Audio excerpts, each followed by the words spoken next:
My dear student and learner, today we are going to discuss about a third lecture related to a question and answer of interview and dissertation. जो दोस्तों नए हमारे video को देखने आए हैं उसकी गुजारिश है कि पहले उसको सब्सक्राइब कर दीजिए और बाद में घंटी बजा दीजिए। तो जब भी मैं यहाँ से घंटी प्रेस करूँगा तो आपके मोबाइल की भी घंटी बज जाएगी और you are getting new and innovative video related to pharmacy, chemistry and analysis. Let us go ahead. What is the assay? Assay is an analytical measurement. It is related to what? Analytical and measurement. We have to do a quantify. We have to do it's a quantify procedure. Defined a set of reagents that produce a detectable signal of quantifying the chemical process.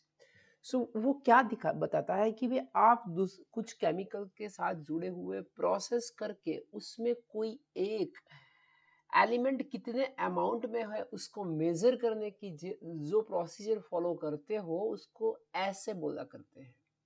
Suppose ऐसे can be perform with the help of HPLC, ऐसे can be perform with the help of GC, ऐसे can be perform with the help of titration, ऐसे can be perform with the help of gravimetry methods. These all are the different method used to perform the assay. So let us see next is what? The name at least two manufacturer of UV, HPLC and LCMS. So here we will see that who are the manufacturer, well-known manufacturer of UV. So first is Shimadzu. This I have indicated here UV model number. Model is UV 2600 and I series. Then we have Agilent Technology. They have a UV that is Carry 60. This is one of the used for the Agilent Technology UV spectrometer. In case of HPLC हमारे पास Shimadzu I series plus आता है. Agilent Technology का 1260 Infinite series. These all are the model number. Sometimes this in interview or this in our project, the referee can ask the question related to model also. In case of LCMS, Shimadzu LCMS 8060NX. This is a model number and well known used is SciX API 4000. This is a model number and ये HPL जो ये LCMS है वो बहुत ज़्यादातर अभी use हो रहा है इंडस्ट्रियल लेवल पे. Let us see what is next. Briefly explain the IND and NDA.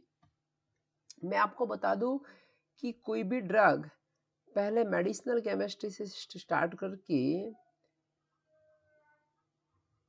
उसका पूरा प्री क्लिनिकल आता है. प्री क्लिनिकल के बाद उसमें क्लिनिकल आता है. क्लिनिकल के बाद उसमें वो मार्केट आता है. तो मेडिसिनल केमिस्ट्री से लेकर प्री क्लिनिकल का जो भी जुगाड़ है उसको IND बोला करते हैं और मेडिसिनल केमिस्ट्री से लेकर क्लिनिकल तक का ये जो है उसको NDA बोला करते हैं. और क्लिनिकल के बिना सिर्फ बायो इक्विवेलेंस देकर मार्केट में जो आता है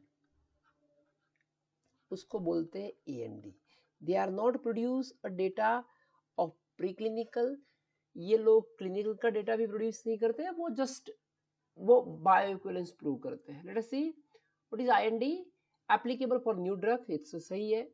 non clinical and clinical study are essential.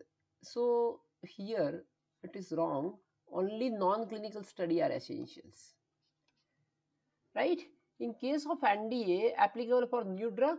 In the case of NDA, new non-clinical और clinical. देखो यहाँ तक पहुँचना है तो उसमें दोनों चाहिए, non clinical and clinical study. ये मैंने इसीलिए रखा है यहाँ पे कि आपको पता चलना चाहिए कि ये नहीं आता है. देखते हैं next. Briefly explain the NDA and NDA. तो क्या होता है NDA? It is applicable for the new drug. इसमें non clinical data and clinical data दोनों देने होते हैं. We require to submit non clinical as well as clinical data. And what about ANDA? ANDA is applicable for generic drug. Generic drug किसको बोलते हैं? Suppose कि हमारे पास कोई इनोवेटर ने क्लिनिकल डाटा और क्लिनिकल और नॉन क्लिनिकल डाटा जनरेट कर दिए हैं और हम जस्ट उसका कॉपी पेस्ट करते हैं, उसको ANDA बोलते हैं. तो उसमें हमें बायो अवेबिलिटी और बायो इक्विवेलेंस आर एसेंशियल. तो क्या हो गया, INDA में सिर्फ नॉन क्लिनिकल, NDA में clinical and non clinical, ANDA में we require a bioavailability and bioequivalence study. Is it? तो ये हो गया. चलो देखते हैं what is the difference between HPLC and UPLC. यहाँ पे मैंने जो बेसिक एंड क्रिटिकल पॉइंट है वही दिखाए हुए हैं, और HPLC और UPLC में तो बहुत ढेर सारे डिफरेंस हम लिख सकते हैं. तो पहला मैं आपको बताऊंगा स्टेशनरी फेज के बारे में. तो आप यहाँ पे ये उसको कॉन्सेंट्रेट कीजिए कि 3 to 5 माइक्रॉन्स का साइज होता है किसका? पार्टिकल का साइज, स्टेशनरी फेज. उससे उसका प्रेशर 300 to 400 बार्स हुआ करता है. मोर रन टाइम, उसमें रन टाइम ज्यादा चाहिए क्योंकि इसमें स्टेशनरी फेज की साइज थोड़ी बड़ी होती है, इसलिए सेपरेशन में थोड़ा टाइम लगता है. Injection volume is larger. In case of UPLC you see stationary phase के बावजूद हम देखें तो लेस देन 2 माइक्रोन, ये 2 माइक्रोन नहीं होता, लेस देन 2 माइक्रोन होता है. ज्यादातर 1.5 माइक्रोन और 1.7 माइक्रोन ज्यादातर स्टेशनरी फेज में हुआ करते हैं. Maximum back pressure, particle size कम होगी तो प्रेशर ज्यादा ही आएगा. तो कितना प्रेशर आता है? 1000 बार, उससे डबल हो गया. देख लीजिए, इससे ये आधा हुआ तो ये उसका डबल हुआ प्रेशर, वो तो होने वाला ही था. इसमें रन टाइम कम चाहिए, it's give the rapid analysis, और injection volume is also required very less. इसमें कम इंजेक्शन वॉल्यूम चाहिए, तो इंजेक्शन वॉल्यूम कम होगा तो भी इसमें चल जाएगा. तो ये थोड़ा बहुत डिफरेंस था HPLC एंड UPLC के बारे में. ये क्रिटिकल डिफरेंस ही है. If you want find out 20 to 25 difference you can find it, पर यहाँ पे हमने क्रिटिकल ही बताए हुए हैं. What is the RS? is any unclaimed substance present in the formulation or API, it's known as an RS. अभी related substance बोला करते हैं उसको. तो हम ज्यादातर किसको पर कॉन्सेंट्रेट करेंगे? इम्प्योरिटीज नहीं बोलेंगे. सपोज हमारे पास कोई एक ड्रग है और ड्रग में से डिग्रेडेशन होके नया कुछ ऑर्गेनिक प्रोड्यूस होता है, ऑर्गेनिक कंपाउंड प्रोड्यूस हुआ करता है, तो उसको हम बोलेंगे RS. क्यों? क्योंकि वो रिलेटेड है किसके? हमारी ओरिजिनल ड्रग के. वैसे तो इम्प्योरिटी हम ऑर्गेनिक, इनऑर्गेनिक सबको बोलते हैं, नॉन वोलेटाइल सबको, पर उसमें हम अभी RS बहुत ज्यादातर लोग जो यूज किया करते हैं वो द सब्सटेंस वो होता है जो उसके करीबन स्ट्रक्चर वाला हुआ करता है.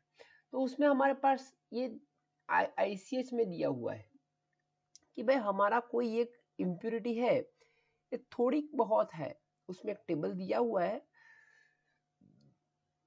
कुछ 0.05% जितनी है, तो हमें उसका आइडेंटिफाइड करना है. जस्ट ओके है यहाँ पे, उसको हमें कहा रिपोर्ट में मेंशन नहीं करना.